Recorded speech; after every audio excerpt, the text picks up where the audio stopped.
ಆಕಾಶವಾಣಿ ಮಂಗಳೂರು ಕಿಸಾನ್ ವಾಣಿ.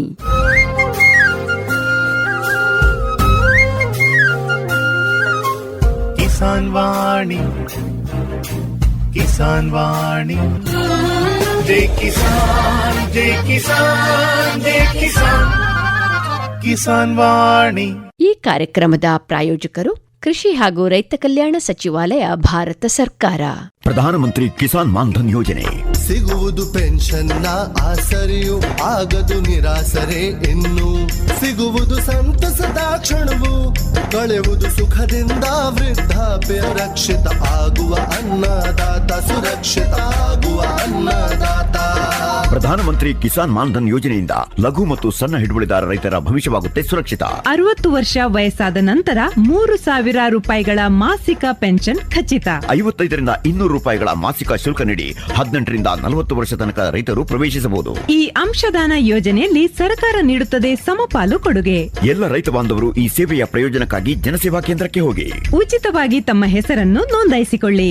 ಪ್ರಧಾನಮಂತ್ರಿ ಕಿಸಾನ್ ಮಾನ್ಧನ್ ಯೋಜನೆ ಅನ್ನದಾತರ ಪರಿಶ್ರಮಕ್ಕಾಗಿ ಈಗ, ಪೆನ್ಷನ್ನಿಂದ ಅವರ ಮನೆ ಸುರಕ್ಷಿತ.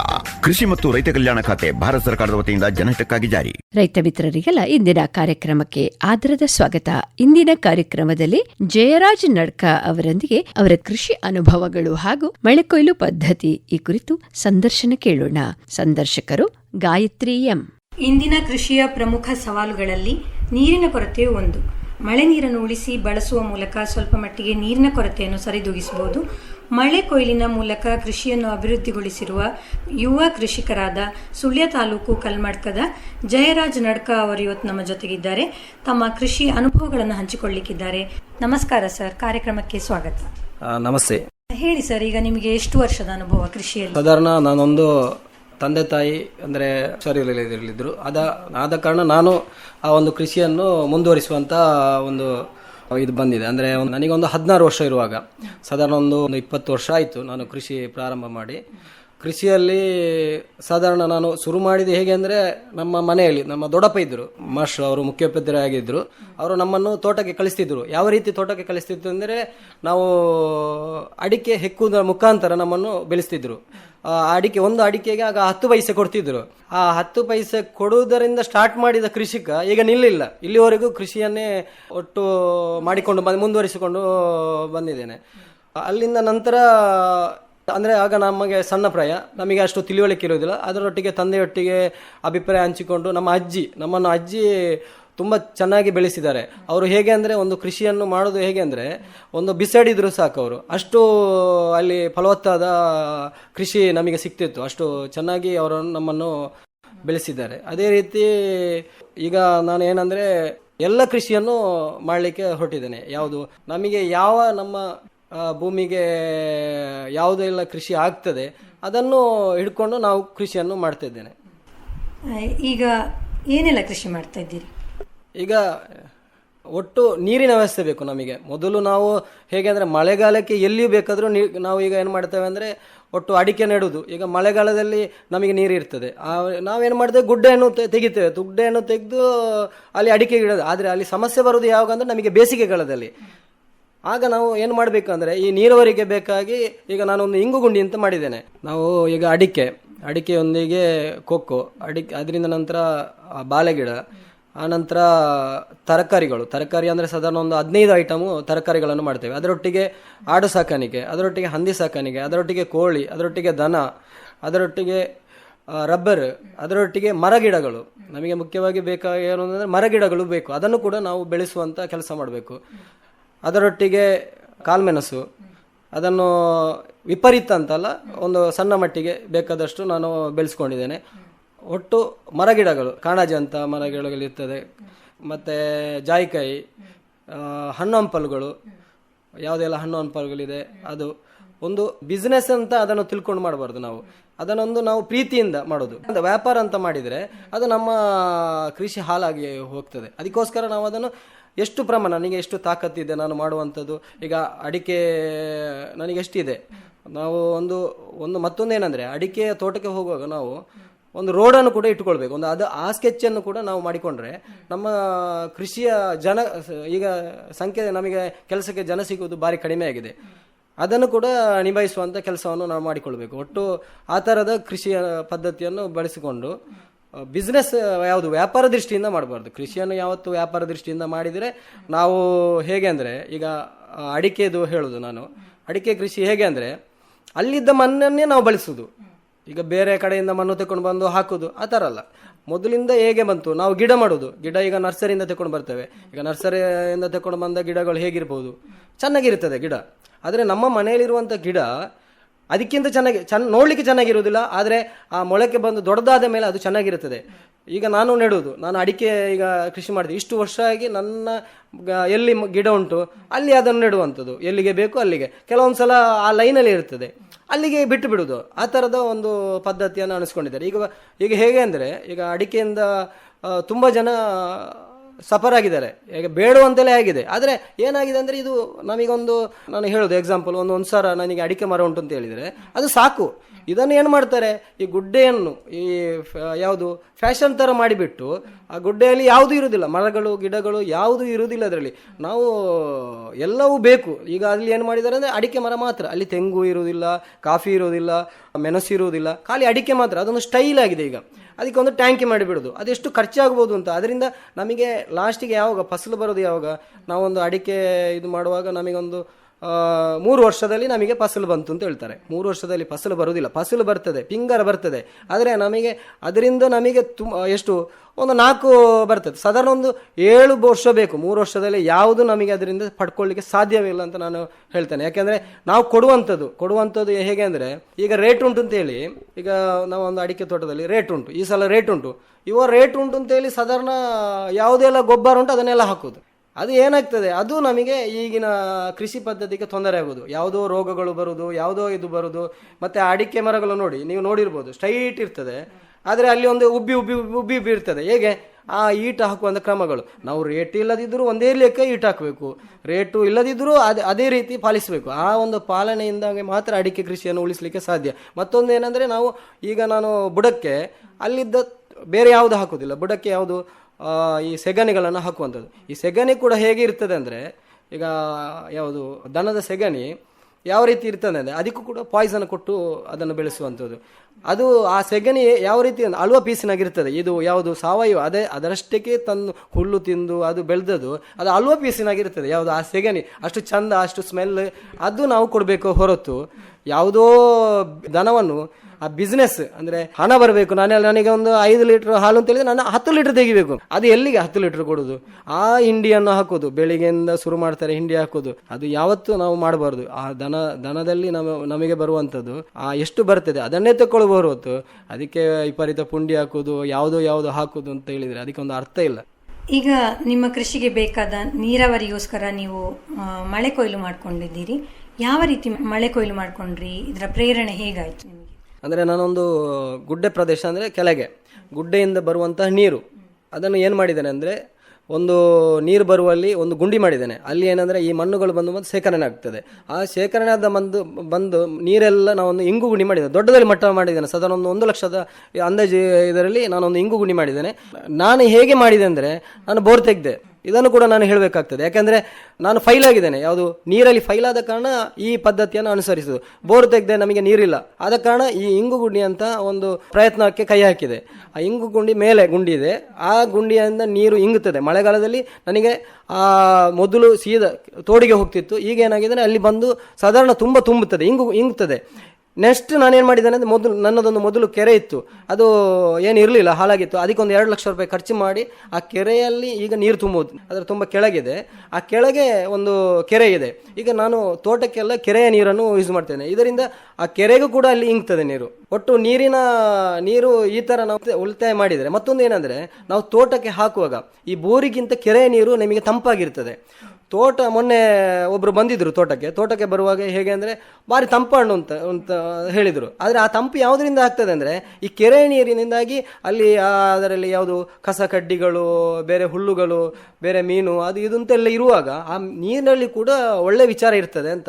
ಈ ಮಳೆ ಕೊಯ್ಲು ಮಾಡ್ಲಿಕ್ಕೆ ಏನಾದರೂ ಸಬ್ಸಿಡಿ, ಸಹಾಯಧನ ಸರ್ಕಾರದಿಂದ ಸಬ್ಸಿಡಿ ಸಿಕ್ಕಿದೆ ನನಗೆ. ಅದು ಯಾವ ರೀತಿ? ಅದು ನನಗೆ ಸಾಧಾರಣ ಒಂದು 80,000 ಸಹಕಾರ ಕೊಟ್ಟಿದ್ದಾರೆ. ಯಾಕೆಂದರೆ ನಾನು ಅಷ್ಟು ಚೆನ್ನಾಗಿ ಮಾಡಿದ ಕಾರಣ, ನೀವು ಹಣಕ್ಕೋಸ್ಕರ ಮಾಡೋದಲ್ಲ, ನನಗೀಗ ಹಣ ಸಿಗ್ತದೆ ಅಂತೇಳಿ ಮಾಡಿಬಿಟ್ಟು ನಾಳೆ ಅದನ್ನು ಇದು ಅಲ್ಲ, ಇದು ಏನಾಗಿದೆ ಅಂದರೆ ಈಗ ಹೆಂಗೆ ಕೊರ್ಪೇರಿ ಅಂತೇಳಿ ಅದಕ್ಕೆ ನೀರು ನಿಲ್ಲುವುದಿಲ್ಲ, ಯಾವುದಿಲ್ಲ. ನಾನು ಅದಕ್ಕೆ ಮಾಡಿದಲ್ಲ, ನಾನು ಕೊಡ್ತಾರ ಇಲ್ವೋ ಅಂತ ಗೊತ್ತಿಲ್ಲ, ಬಟ್ ನನಗೆ ಅದು ನಾನು ಬೇಕಿತ್ತು. ಆದ ಕಾರಣ ನನಗೆ ಅದು ಹಣ ಕೂಡ ಕೊಟ್ಟಿದ್ದಾರೆ, ಯಾವುದೇ ನನಗೆ ಅವರು ತೊಂದರೆ ಕೂಡ ಮಾಡಲಿಲ್ಲ. ಸಾಧಾರಣ ಒಂದು ಬಂದ ತಕ್ಷಣ ಅವರು ನಾವು ಮಾಡುವ ರೀತಿಯಲ್ಲಿ ಮಾಡಿದರೆ ನಮಗೆ ಸ್ಪಂದನೆ ಚಂದ ಕೊಟ್ಟಿದ್ದಾರೆ ಕೃಷಿ ಇಲಾಖೆಯಿಂದ. ನಿಮಗೆ ಎಷ್ಟು ಖರ್ಚಾಯ್ತು ಈಗ ಈ ಥರ ಮಾಡಲಿಕ್ಕೆ? ಈ ಥರ ಮಾಡಲಿಕ್ಕೆ ನನಗೊಂದು 30,000 ರೂಪಾಯಿ ನನ್ನ ಕೈಯಿಂದ ಹೋಗಿದೆ. ಯಾಕೆಂದರೆ ನಾವು ಆ ಥರ ಮಾಡಿದ ನನಗೆ ಈಗ ಲಾಭ ಸಿಕ್ಕಿದೆ ಅಲ್ಲ. ಈಗ ಫಸ್ಟಿಗೆ ನಮ್ಮ ಲಾಭ ಸಿಕ್ಕದಿದ್ದರು ನೀರಾವರಿ ಪದ್ಧತಿಯಿಂದ. ನನಗೆ ಕೆರೆಯಿಂದ ನಾನು ಆ ಕೆರೆಯನ್ನು ಒಂದು ಕಡೆ ಕೆರೆ, ಅದೊಂದು ಆ ಕೆರೆಯಲ್ಲಿ ಬಂದು ಪ್ರಾಣಿ ಪಕ್ಷಿಗಳು ನೀರು ಕುಡಿಯೋದು, ಇದೆಲ್ಲ ನೋಡುವಾಗ ಚೆನ್ನಾಗಿರುತ್ತದೆ. ಇದು ಬೇಕು ಅಂತ ಈ ನೋಡುವಾಗ ನಮಗೊಂದು ಚೆಂದ ಇರಬೇಕು. ಒಟ್ಟು ಬಿಸ್ನೆಸ್ ಥರ ಮಾಡಲಿಕ್ಕೆ ಹೋಗಬಾರ್ದು ಯಾವುದು. ಈಗ ನೀವು ಈ ಮಳೆ ಕೊಯ್ಲು ಮಾಡಿದ ಮೇಲೆ ನಿಮ್ಮ ಕೃಷಿ ಭೂಮಿಯಲ್ಲಿ ಯಾವ ರೀತಿ ಬದಲಾವಣೆ ಕಂಡುಕೊಂಡಿದೆ? ಬದಲಾವಣೆ ಅಂದರೆ ಅದೇ ಹೇಳಿದಲ್ಲ, ಒಟ್ಟು ನೀರು ತಂಪಾಗಿರುತ್ತದೆ. ಈಗ ಬೋರಿಂದ ನೀರು ಹಾಕೋದಕ್ಕಿಂತ ಬೋರಿಂದ ಹೇಗೆ ಅಂದರೆ ಮಿತವಾಗಿ ನಾವು ಹೇಗೆ ಕೆರೆಯ ನೀರಾದರೆ ನಾವು ಮಿತವಾಗಿ ಬಳಸ್ತೇವೆ. ಇದು ಬೆಳಿಗ್ಗೆಯಿಂದ ಸಂಜಾದ ಪಂಪು ಬೋರಿಂದಾಗಿ ನೀರು ಅಲ್ಲಿ ಹರಿದುಕೊಂಡು ಹೋಗ್ತದೆ. ಆ ಬಿಸಿಗೆ ಏನಾಗ್ತದೆ ಅಂದರೆ ನೀರು ಬಿಸಿ ಆಗ್ತದೆ, ಅಲ್ಲಿ ನೀರು ಕಣಿಗಳಲ್ಲೆಲ್ಲ ಇರ್ತದೆ. ಆ ನೀರು ಬಿಸಿ ಆಗುವಾಗ ಈ ತೋಟಕ್ಕೆ ಸಮಸ್ಯೆ ಬರ್ತದೆ. ಈ ಬಿಸಿಯಿಂದಾಗಿ ತೋಟದ ಈ ಫಸಲುಗಳು ಕಡಿಮೆ ಆಗಲಿಕ್ಕೆ ಸಾಧ್ಯವಾಗ್ತದೆ. ಅದಕ್ಕೆ ಬೇಕಾಗಿ ಎಷ್ಟು ನೀರು ಬೇಕು ಅಷ್ಟನ್ನು ಬಳಸಿದರೆ ನಾವು ಕೆರೆಯಿಂದಾಗಿ ನಾವು ಅಷ್ಟು ಕಡಿಮೆ ಮಾಡ್ತೇವೆ, ಪ್ರಮಾಣ ಕಡಿಮೆ ಮಾಡ್ತೇವೆ. ಎಷ್ಟು ನೀರು ಬೇಕು, ಈಗ ನೀರು ಅದರಲ್ಲಿ ಕಡಿಮೆ ಉಂಟು, ನಾವು ಎಷ್ಟು ಬೇಕು ಅಷ್ಟು ಬಳಸಿಕೊಂಡು ಹೋದರೆ ನಮ್ಮ ಮುಂದಿನ ಜನಾಂಗಕ್ಕೆ, ಇದು ಈಗಕ್ಕಲ್ಲ ಮುಂದಿನ ಜನಾಂಗಕ್ಕೆ ಬೇಕಲ್ಲ. ಈಗ ಹೇಗೆ ನಾವು ಡೆಪಾಸಿಟ್ ಇಡ್ತೇವೆ ಅದೇ ರೀತಿ ಇದನ್ನು ಕೂಡ ಡೆಪಾಸಿಟ್ ಇಡಬೇಕು ಅಂತ ನಾನು ಹೇಳೋದು. ಕೃಷಿಯನ್ನು ಕೂಡ ಡೆಪಾಸಿಟ್ ಥರ ಇಡಬೇಕು, ಅಂದರೆ ಮುಂದಿನ ಜನಾಂಗಕ್ಕೆ ಬೇಕು. ಯಾವುದೋ ಒಂದು ಪದ್ಧತಿ ಬಂದಂತೇಳಿ ನಾವು ಅದನ್ನೇ ಆಚರಣೆ ಮಾಡಿಕೊಂಡು ಹೋಗ್ಲಿಕ್ಕೆ ಆಗುದಿಲ್ಲ. ಮೊದಲಿನ ಪದ್ಧತಿಯನ್ನೇ ಆಚರಣೆ ಮಾಡಿಕೊಂಡು ಹೋಗಬೇಕು ಹೊರತು ಈಗಿನ ಪದ್ಧತಿಯನ್ನು ಆಚರಣೆ ಮಾಡಲಿಕ್ಕೆ ಆಗುದಿಲ್ಲ ಅದು ಯಾವುದೇ ಇದರಲ್ಲಿ. ಇಂತಹ ಮನಸ್ಥಿತಿಯಿಂದಾಗಿ ಕೃಷಿಯ ಉಳಿವು ಹೆಚ್ಚಾಗುವ ಸಾಧ್ಯತೆಗಳು ಕಾಣ್ತಾ ಇದೆ. ಈಗ ನೀವು ರಬ್ಬರ್ ಬೆಳಿತೀರಿ ಅಂತ ಹೇಳಿದ್ರಿ, ಈಗಿನ ಪರಿಸ್ಥಿತಿಗೆ ರಬ್ಬರ್ ಲಾಭದಾಯಕವಾ ಹೇಗೆ? ಹೌದು, ಲಾಭದಾಯಕ. ಈಗ ನೋಡಿ, ಈಗ ಲಾಭದಾಯಕ ಆಗಿದೆ. ಈಗ ನೋಡಿ, ರಬ್ಬರಿಗೆ 213 ರೂಪಾಯಿ ಇದೆ. ಈಗ ತುಂಬ ಜನ ಏನು ಮಾಡಿದ್ದಾರೆ ಅಂದರೆ ಗುಡ್ಡೆ ಪ್ರದೇಶವನ್ನು, ಆ ಗುಡ್ಡೆ ಪ್ರದೇಶ ಅದು ಕಾಡಿಗೆ ಇರುವಂಥ ಜಾಗ, ಯಾವುದು ಪ್ರಾಣಿ ಪಕ್ಷಿಗಳು ಬರುವಂಥ ಈಗ ತೋಟಕ್ಕೆ ಬರ್ತಾ ಇದೆ. ಆ ಗುಡ್ಡ ಪ್ರದೇಶದಲ್ಲಿ ಆ ರಬ್ಬರ್ ಗಿಡದ ಕಾಯಿ ತಿಂತದೆ, ಹೂ ತಿಂತದೆ, ಯಾವುದು ಪ್ರಾಣಿಗಳು ತಿಂತವೆ ಅದನ್ನು. ಈ ಮಂಗಗಳು ಬಂದರೆ ಆ ಹೂಗಳನ್ನು ತಿನ್ನೋದು, ಅದರ ಕಾಯಿಗಳನ್ನು ತಿನ್ನೋದು, ಈ ಥರ ಮಾಡಿಕೊಂಡು ಅದರಲ್ಲಿ ಕಾಲ ಕಳೀತೇವೆ ಹೊರತು ತೋಟಕ್ಕೆ ಬರೋದಿಲ್ಲ. ಈಗ ಏನಾಗಿದೆ ಅಂದರೆ ಗುಡ್ಡೆ ಕೂಡ ಯಾವುದು ರಬ್ಬರನ್ನು ಇಟ್ಬಿಟ್ಟು ಇದು ಮಾಡಿದ್ದಾರೆ. ಈ ರಬ್ಬರ್ ಈಗ ರೇಟ್ ಜಾಸ್ತಿ ಆಗಿದೆ ನೋಡಿ. ಈಗ ತಲೆಗೆ ಕೈ ಇಟ್ಟಿದ್ದಾರೆ ಎಲ್ಲರೂ. ಮೊನ್ನೆ ಒಂದು ಸ್ಟೇಟಸ್ ಯಾರು ಹಾಕಿದ್ರು, ರಬ್ಬರಿಗೆ ರೇಟ್ ಆಯಿತು ಅಂತೇಳಿ ಕಡ್ದಿದ್ದಾರೆ ಅವರು. ನಾವು ಅದನ್ನು ಕೂಡ ಇಟ್ಟುಕೊಳ್ಬೇಕು ಅಂತ. ರಬ್ಬರ್ ಕೃಷಿಯನ್ನು ಕೂಡ ನಾವು ಇಟ್ಟುಕೊಂಡ್ರು, ಎಲ್ಲ ಕೃಷಿಯನ್ನು, ರಬ್ಬರ್ ಅಂತಲ್ಲ ಒಟ್ಟು ಎಲ್ಲ ಕೃಷಿಯನ್ನು ನಾವು ಇಟ್ಟುಕೊಂಡ್ರೆ ನಾವು ಒಂದಲ್ಲ ಒಂದು ಟೈಮಿಗೆ ನಮಗೆ ಬೇಕಾಗ್ತದೆ. ಮೊದಲೊಮ್ಮೆ ಅಡಿಕೆಗೆ 30 ರೂಪಾಯಿ ಆಯಿತು, ಆಗ ರಬ್ಬರಿಗೆ ಎಷ್ಟು 200 ದಾಟಿತ್ತು. ಆಗ ಏನು ಮಾಡಿದರು, ಅಡಿಕೆ ಗಿಡ ಕಡಿದ್ರು, ತೋಟದಲ್ಲಿ ಕೂಡ ಅದು ತೋಟಕ್ಕೆ ರಬ್ಬರ್ ಹಾಕಿದ್ರು, ಏನಾಯ್ತು ಪುನಃ ಈಗ ಕಡಿದ್ರು ಪುನಃ ಅಡಿಕೆ ಹಾಕಿದ್ರು. ಈ ಥರ ನಾವು ಆಲೋಚನೆ ಮಾಡಬಾರ್ದು. ಅಲ್ಲಿ ರೇಟ್ ಇರಲಿ, ನಾವು ರಬ್ಬರಿಗೆ ಅಲ್ಲಿ ರೇಟ್ ಇದ್ದರೆ ಮಾತ್ರ ಅಲ್ಲ ನಾವು ಅದಕ್ಕೆ ಈಟ ಹಾಕೋದು. ರೇಟು ಇಲ್ಲದಿದ್ದರೂ ಈಟ ಹಾಕಬೇಕು, ರೇಟ್ ಇದ್ದರೂ ಒಂದೇ ಲೆಕ್ಕ ನಾವು ಈಟ ಹಾಕಿಕೊಂಡು ಅದನ್ನು ಸಾಕುತ್ತಾ. ಮತ್ತು ನಾವು ವ್ಯವಹಾರದಲ್ಲಿಯೂ ಕೂಡ ನಾವು ರೇಟ್ ಉಂಟು ಅಂತೇಳಿ ನಾವು ಆಡಂಬರ ಮಾಡಲಿಕ್ಕೆ ಹೋಗಬಾರ್ದು. ನನಗೆ ರೇಟ್ ಉಂಟು, ಅಡಿಕೆಗೆ ಉಂಟು. ಈಗ ನೋಡಿ, ಅಡಿಕೆಗೆ ರೇಟ್ ಉಂಟು ಅಂತೇಳಿ ವ್ಯವಹಾರಗಳು ತುಂಬ ಜನ ಶುರು ಮಾಡಿದ್ದಾರೆ. ಬೇರೆ ಕೃಷಿಯಲ್ಲಿ ಅಲ್ಲ, ಬೇರೆ ವ್ಯವಹಾರಗಳನ್ನು ಶುರು ಮಾಡಿದ್ದಾರೆ.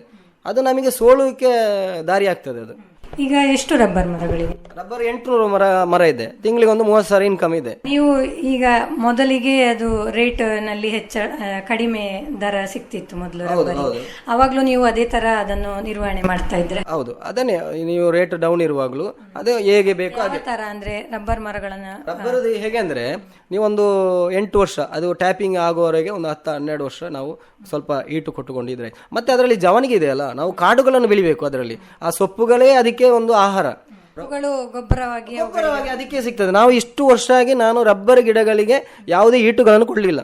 ಸ್ಟಾರ್ಟಿಂಗ್ ಕೊಟ್ಟಿದ್ದೇನೆ. ಸ್ಟಾರ್ಟಿಂಗ್ ಅಂದರೆ ಅದರ ಬುಡದಲ್ಲಿ ಎಂತ ಇರುವುದಿಲ್ಲ, ಅದರ ಎಲೆಗಳು ಇರುವುದಿಲ್ಲ, ಈ ಜವನಿಗೆಗಳು ಬಿಟ್ಟಿರುವುದಿಲ್ಲ.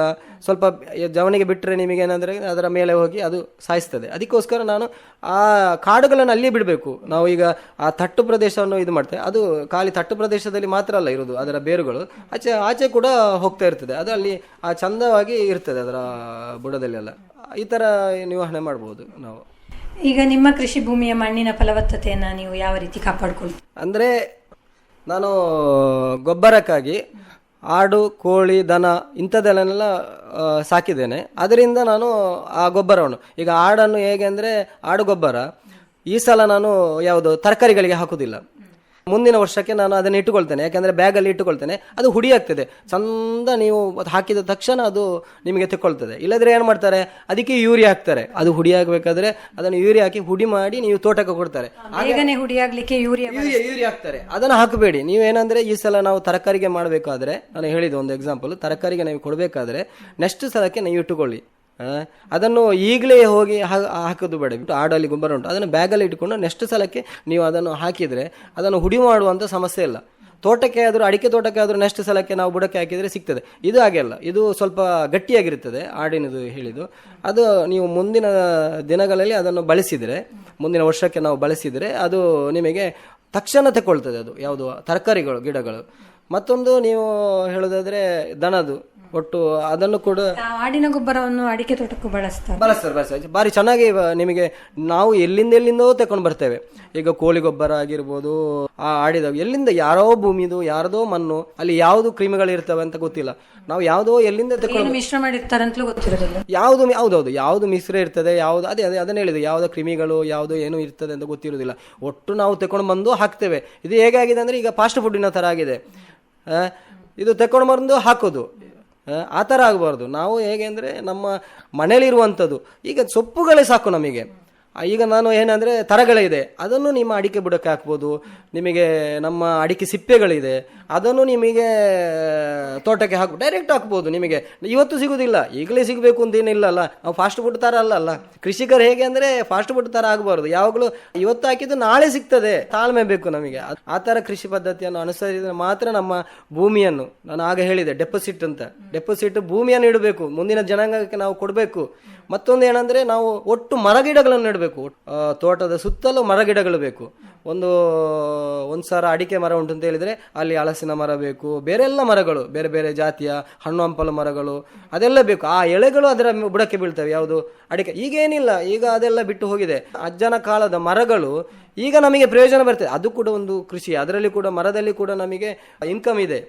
ಮಣ್ಣಿನ ಫಲವತ್ತತೆಯನ್ನು ಕಾಪಾಡಿ. ಹೌದೌದು, ಮರ ಗಿಡಗಳನ್ನು ಈಗ ಏನು ಮಾಡಿದ್ದಾರೆ ಅಂದ್ರೆ, ಒಬ್ಬ ಒಂದು ಮರ ಕಡಿದ್ರೆ ನಿಮಗೆ ಅಲ್ಲಿ ನೆಡುವನೇ ಇಲ್ಲ. ಮರ ಕಡಿದ ತಕ್ಷಣ ಅಲ್ಲಿ ನೆಡುವಂತ ಕೆಲಸ ಮಾಡಬೇಕು. ಮತ್ತೆ ದನ ಸಾಕ್ತೀರಾ ನೀವು? ಹೌದೌದು, ದನ ಇದೆ. ದನ ಅಂದ್ರೆ ಅದು ಬಿಸ್ನೆಸ್ಗೋಸ್ಕರ ಅಲ್ಲ, ಕೃಷಿಗೋಸ್ಕರ ನಾವು ಮಾಡಬೇಕು ಹೊರತು ಯಾವುದೇ ಬಿಸ್ನೆಸ್ಗೋಸ್ಕರ ಮಾಡಿದ್ರೆ ಅದು ನಮ್ಮ ಕೃಷಿಗೆ ನಾವು ಫೈಲೇ. ಅದು ನಿಮಗೆ ವ್ಯವಹಾರ ದೃಷ್ಟಿಯಿಂದ ನೋಡಬಾರ್ದು. ವ್ಯವಹಾರ ಯಾವುದನ್ನು ನೋಡಬೇಕು ಅದನ್ನು ನೋಡಬೇಕು. ದನ ಅಂದ್ರೆ ನಿಮಗೆ ಒಂದು ನಮ್ಮ ಮನೆಯಲ್ಲಿ ಈಗ ಒಂದು ತಂದೆ ತಾಯಿ ಈಗ ಒಂದು ಅಸೌಖ್ಯದಿಂದ ಇದ್ದರೆ ಆ ಥರವೇ ನಾವು ನೋಡಬೇಕು. ಆ ದನವನ್ನು ನಾವು ಒಬ್ಬರೇ ನೋಡಬೇಕು. ದನ ಅಂದರೆ ನಾವು ಮನೆಯವನ್ನೇ ನೋಡಬೇಕು. ನಾವು ಮನೆಯವರು ನೋಡಿದರೆ ಮಾತ್ರ ಅದಕ್ಕೊಂದು ಪ್ರೀತಿ ಸಿಗ್ತದೆ. ಮತ್ತೊಂದು ಯಾವುದು ಹಾಲು ಕೂಡ ಜಾಸ್ತಿ ಕೊಡ್ತದೆ. ಮತ್ತು ನಿಮಗೆ ಕಾಯಿಲೆಗಳು ಬರೋದಿಲ್ಲ. ಇದು ಯಾರ್ಯಾರೋ ಬಂದು ಅದಕ್ಕೊಂದು ಇಷ್ಟು ಫುಡ್ ಹಾಕೋದು, ಅದು ಏನೋ ಸಮಸ್ಯೆ ಆಗಿ ಮತ್ತೆ ಸಮಸ್ಯೆ ಬರೋದು. ಅದು ಎಲ್ಲರೂ ಸಾಕುವಂಥದ್ದು ದನ ಎಲ್ಲರಿಂದಲೂ ಆಗೋದಿಲ್ಲ. ಯಾಕಂದರೆ ಅದನ್ನು ಬಿಸ್ನೆಸ್ ಅಂತ ನೋಡಿದರೆ ದನವನ್ನು ಅದು ಫೈಲೆ ನಿಮಗೆ. ಅದು ಅದರಲ್ಲಿ ಅವ ಸಕ್ಸಸ್ ಆದ ಅಂತಿಲ್ಲ. ನಮ್ಮಲ್ಲಿ ಒಬ್ಬರು ಶಿವರಾಮರು ಅಂತ ಇದ್ದಾರೆ, ಅವರು ಆ ಪ್ರೀತಿಯಿಂದ ಸಾಕ್ತಾ ಇದ್ದಾರೆ. ಅವರು ಆ ಪ್ರೀತಿಯಿಂದ ಸಾಕಿದ ಕಾರಣ ಮಾತ್ರ ಅವರು ತಗೊಂಡೋಗ್ತಾರೆ. ಈಗ ಅವರ ಕೈಯಿಂದ ತಗೊಂಡೋದವರು ಯಾರು ಕೂಡ ಅಲ್ಲಿ ಅದರಲ್ಲಿ ಫೈಲ್ ಆದವರು ಯಾರೂ ಇಲ್ಲ. ಅಷ್ಟು ಚೆನ್ನಾಗಿ ನೋಡಿಕೊಳ್ತಾರೆ ಅವರು. ಈಗ ಈ ಪ್ರಾಣಿ ಸಾಕಣೆಯಲ್ಲಿ ಅದರ ನಿರ್ವಹಣೆಯಲ್ಲಿ ಯಾವ ರೀತಿ ಮಾಡುವಂಥದ್ದು ನೀವು? ಅಂದರೆ ಆಡಾಗಲಿ ಕೋಳಿ ಆಗಲಿ ಫಾರ್ಮ್ ಮಾಡಿಕೊಂಡು ಯಾವ ರೀತಿ ಮಾಡುವಂಥದ್ದು? ಅಂದರೆ ನಾನೀಗ ಆಡನ್ನು ಏನು ಮಾಡಿದ್ದೇನೆ ಅಂದರೆ, ಆಡಿನ ಕೆಳಗೆ ಕೋಳಿಯನ್ನು, ನಿಮಗೆ ಅಲ್ಲಿ 2 ಇನ್ಕಮ್ ಬರ್ತದೆ ನೋಡಿ. ಆಡಿದು ಗೂಡು ಒಂದೇ, ಕೆಳಗಿದು ಕೂಡ ಒಂದೇ. ನಿಮಗೆ ಅಲ್ಲಿ ಏನಂದರೆ ಕ್ರಿಮಿಗಳನ್ನು ತಿಂತ ನಿಮಗೆ ಫುಡ್ ಕಡಿಮೆ ಬೇಕು. ನಿಮಗೆ ಕೋಳಿಗೆ ಆದರೆ ನಿಮಗೆ ಆಡಿನ ಕೆಳಗೆ ಇದು ಮಾಡಿದರೆ ಅದರ ಹುಲ್ಲು ಕೆಳಗೆ ಬೀಳ್ತದೆ, ಅದನ್ನು ತಿಂತದೆ. ಅಲ್ಲಿ ಮೇಲೆ ಹಾಕಿದನ್ನು ಯಾವುದಾದ್ರೂ ಫುಡ್ಡುಗಳು ಬಿದ್ದರೆ ಅದನ್ನು ತಿಂತದೆ. ನಿಮಗೆ ಅಲ್ಲಿ ನಿರ್ವಹಣೆ ಭಾರಿ ಕಡಿಮೆ ಇದೆ. ಅಲ್ಲಿ ಅದರಲ್ಲಿ ಗೊಬ್ಬರದಲ್ಲಿ ಯಾವುದೋ ಕ್ರಿಮಿಗಳಿರ್ತದೆ, ಅದನ್ನು ತಿಂತದೆ. ಅದನ್ನೇನೋ ಮಾಡಿಕೊಂಡು ಅಲ್ಲಿ ಕಲ್ಲು ಮಣ್ಣುಗಳನ್ನು ತಿನ್ನುವಂಥದ್ದು ಈ ಥರ. ಅಂದರೆ ಇದು ಈ ಥರ ನಾವು ಕೃಷಿಯಲ್ಲಿ ಪದ್ಧತಿಯನ್ನು ಬಳಸಿದರೆ ಇದು ನಮಗೆ ಒಳ್ಳೆಯದು. ಅದರೊಂದಿಗೆ ಹಂದಿಗಳನ್ನು ಸಾಕೋದು ವಿಪರೀತ ಮಾಡಲಿಕ್ಕೆ ಹೋಗಬಾರ್ದು. ಹಂದಿ ಉಂಟು ಸಾಕಬಹುದು ಅಂತೇಳಿ ಒಂದು 10-15 ತಗೊಂಡು ಬಂದರೆ ನಮಗೆ ಒಂದು 2 ಇದೆ, 2 ಸಾಕಿ, ತುಂಬ ಸಾಕ್ಲಿಕ್ಕೆ ಹೋಗಬೇಡಿ, 2. ಅದು ಕೂಡ ನಮ್ಮ ಈ ಕೃಷಿಯ ಒಟ್ಟಿಗೆ ಜೋಡಣೆ ಆಗ್ತದೆ. ಅಂದರೆ ಒಟ್ಟಿಗೆ ನಿಮಗೊಂದು 1 ಗಂಟೆಯಲ್ಲಿ ಅದು ಮುಗೀತದೆ ಅದರ ಕೆಲಸ. ನಮಗೆ ತುಂಬ ವಿಪರೀತ ಟೈಮ್ ಏನು ಬೇಕು ಅಂತಿಲ್ಲ. ಎಲ್ಲ ಕೃಷಿಗಳನ್ನು ನೀವೇ ನಿರ್ವಹಣೆ ಮಾಡುವಂಥದ್ದು ಸಹಾಯಕ್ಕಾಗಿ ಸಹಾಯಕರನ್ನು ಇಟ್ಕೊಂಡಿದ್ದೀರಾ, ಯಾವ ರೀತಿ? ಹೌದೌದು, ನಾವು ಅಂದರೆ ಮನೆಯಲ್ಲಿ ಕೆಲಸದವರು ಇದ್ದಾರೆ, ಅಂದರೆ ಅವರಿಗೆ ಯಾವುದು ಆಗ್ತದೆ ಅದನ್ನು ಕೊಡೋದು ಅವರಿಗೆ ಕೆಲಸ. ಈಗ ನಾನು ಏನು ಮಾಡಬೇಕು ಅದನ್ನು ಮಾಡ್ತೇನೆ. ಈಗ ಮದ್ದು ಬಿಡುವುದು ನಾನೇ. ತೋಟಕ್ಕೆ ಇಡೀ ಈಗ ದೋಟಿ ಇದೆ, ದೋಟಿಯಿಂದ ನಾನು ತೋಟಕ್ಕೆ ಮನೆಯಲ್ಲಿ ಪಂಪ್ ಇದೆ, ಒಂದು 200 ಮೀಟರಷ್ಟು ಪೈಪು ತೋಟಕ್ಕೆ, ಅಂದರೆ ಮನೆಯಲ್ಲಿ ಬೇರೆಲ್ಲಿಟ್ಟು ನಾವು ಮದ್ದು ಬಿಡುವಂಥದ್ದು. ಅದನ್ನು ಈಗ ನಿನ್ನೆ ನಾನು ಮೈಲ್ತುತ್ತು ಸುಣ್ಣ ಬಿಟ್ಟಿದ್ದೇನೆ ನಿನ್ನೆ ತೋಟಕ್ಕೆ, ಇದು ನಲ್ಲಿಗೆ. ಈಗ ಏನಾಗಿದೆ ಅಂದರೆ ಒಂದು ಯಾವುದೋ ಮದ್ದು ಬಿಡುವುದು, ಇದು ಮೊದಲಿಂದ ಬಂದಂಥ ಪದ್ಧತಿ. ಮೈಲ್ತುತ್ತು ಸುಣ್ಣ ಅಂತ ಹೇಳುವಂಥದ್ದು ಮೊದಲಿಂದಲೇ ನಲ್ಲಿಗೆ ಬಿಡುವಂಥದ್ದು, ನಲ್ಲಿಗೆ ಬಿಡುವ ಅಂತೂ ಒಟ್ಟು ಮಳೆಗಾಲಕ್ಕೆ ರೋಗ ಬರದಾಗೆ ತಡೆಯುವಂಥದ್ದು ಒಂದು ಪದ್ಧತಿ. ಈಗೇನಾಗಿದೆ ಅಂದರೆ ಒಟ್ಟು ಬಿಡುವುದು, ಆ ಮದ್ದು ಬಿಡುವವ ನಾಳೆ ನಮಗೆ ಸಿಗ್ತಾನಂತ ಗ್ಯಾರಂಟಿ ಇಲ್ಲ. ಅವನ 2-3 ಅವನ ಮೈಕೈ ನೋವು, ಕಣ್ಣು ನೋವು ಬರುವುದು, ಈ ಥರ ಆಗಿದೆ. ಯಾವುದೋ ಒಂದು ಮದ್ದುಗಳನ್ನು ಬಿಟ್ಟುಕೊಂಡು ನಾವು ಹಾಳಾಗೋದು ಬೇಡ. ಯಾಕೆಂದರೆ ಅದರಲ್ಲಿ ಈಗ ಬಿಡ್ತಾರೆ, ತುಂಬ ಜನ ಬಿಟ್ಟಿದ್ದಾರೆ, ನಾನು ನೋಡಿದ್ದೇನೆ. ತುಂಬ ಜನ ಯಾವುದು ಅಡಿಕೆ ಸ್ಪ್ರೇ ಮಾಡಿದ್ದಾರೆ, ತುಂಬ ಜನ. ನಲ್ಲಿ ನಿಲ್ತದೆ, ನಾನು ನಿಲ್ಲುವುದಿಲ್ಲ ಅಂತ ಹೇಳುವುದಿಲ್ಲ, ನಿಲ್ತದೆ.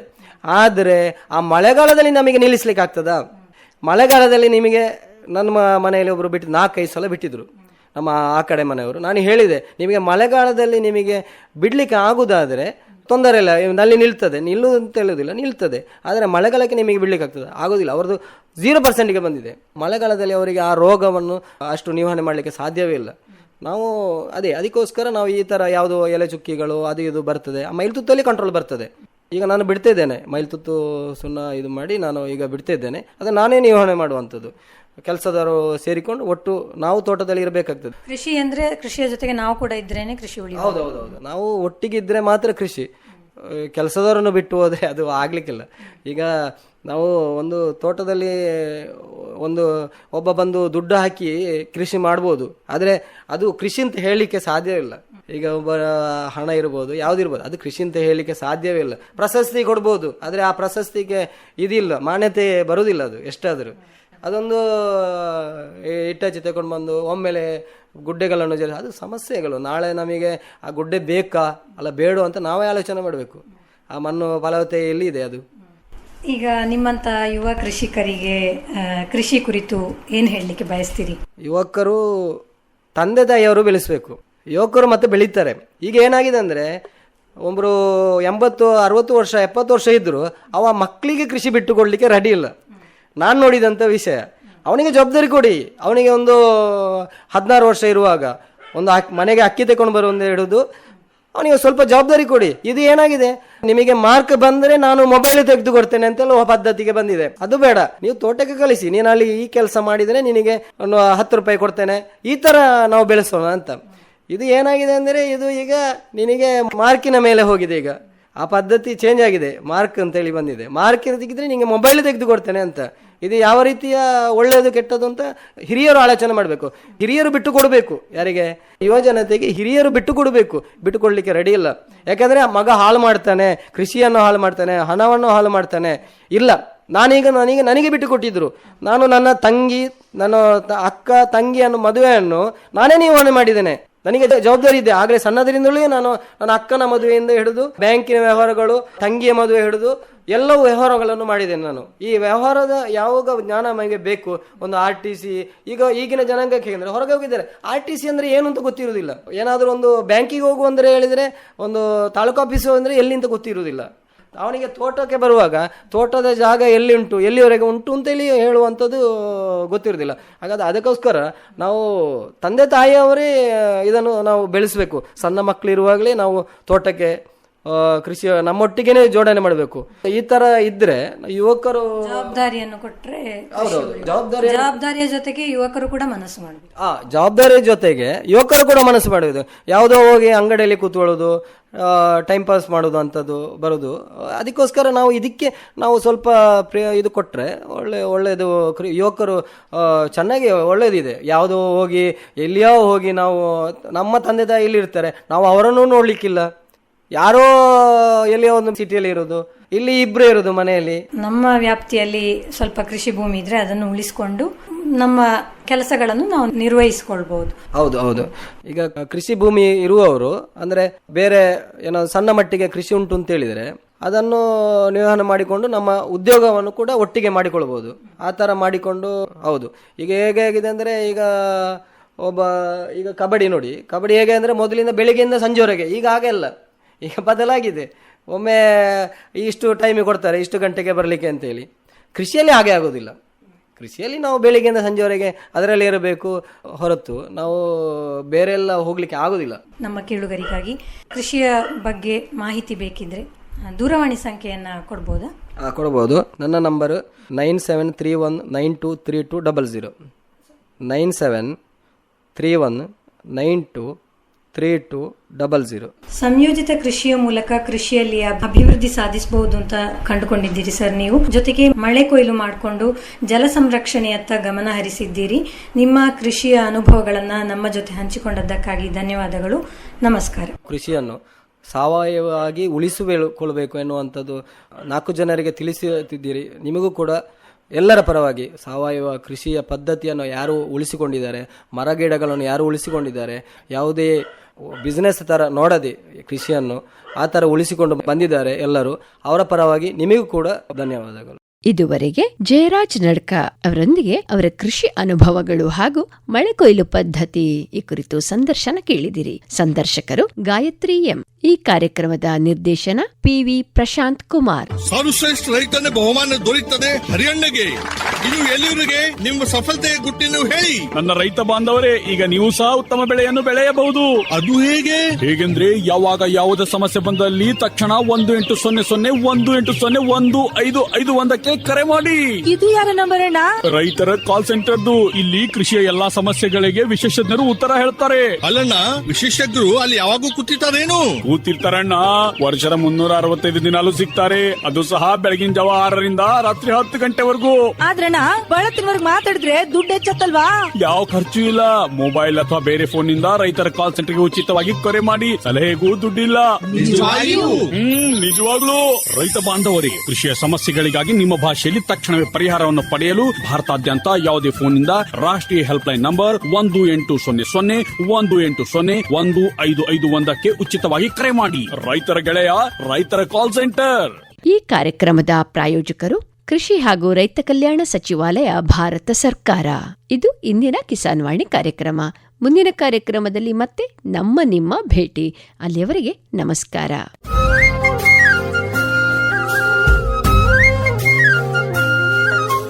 ಕಿಸಾನ್ ವಾಣಿ, ಕಿಸಾನ್ ವಾಣಿ, ಜೈ ಕಿಸಾನ್, ಜೈ ಕಿಸಾನ್, ಜೈ ಕಿಸಾನ್, ಕಿಸಾನ್ ವಾಣಿ.